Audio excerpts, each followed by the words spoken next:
February महिन्यात मुंबई महानगरपालिकेमध्ये एकूण 54 गाड्या खरेदी केल्या होत्या। नवीन महानगरपालिकेमध्ये सत्ता आल्यानंतर या गाड्या सत्ताधारी पक्षातील महापौर असतील, सभागृह नेते असतील, त्याचसोबतच विरोधी पक्ष नेते असतील आणि वैधानिक समितीचे अध्यक्ष असतील, यांच्यासाठी याच स्कॉर्पिओ एन आणि महापौरांसाठी इनोव्हा हायब्रिड या गाड्यांची खरेदी जी आहे ती मुंबई महानगरपालिकेच्या घनकचरा व्यवस्थापनाच्या विभागाच्या वतीनं करण्यात आली होती। मात्र 4 महिन्यातच पुन्हा या गाड्या बदलण्याचा प्रस्ताव जो आहे तो सत्ताधाऱ्यांच्या वतीनं देण्यात आलेला आहे। कारण की मुंबई महानगरपालिकेकडून या स्कॉर्पिओ एन ही जी गाडी जवळपास 17 ते 18 लाखांना खरेदी करण्यात आली होती, ही आरामदायी आणि कम्फर्टेबल नसल्याची तक्रार जी आहे ती अनेक नेत्यांनी केलेली आहे आणि त्याच्यामुळं या गाड्या बदलण्याचा प्रस्ताव जो आहे तो मुंबई महानगरपालिकेमध्ये देण्यात आलेला आहे आणि याची लवकरच स्थायी समितीच्या सभागृहामध्ये हा प्रस्ताव येईल आणि त्यानंतर हा प्रस्ताव पुढे गेल्यानंतर मुंबई महानगरपालिकेच्या आता ह्या ज्या वैधानिक समित्या, त्याचसोबतच सभागृह नेते, उपमहापौर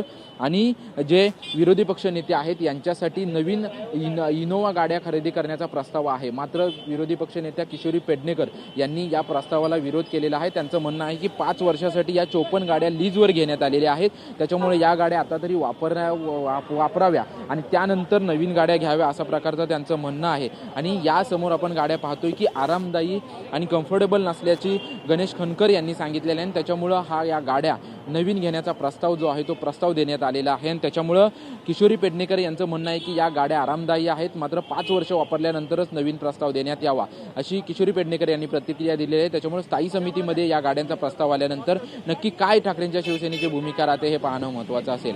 कॅमेरामन हरी नेगीसह निवृत्ती बाबर, TV9 मराठी, मुंबई।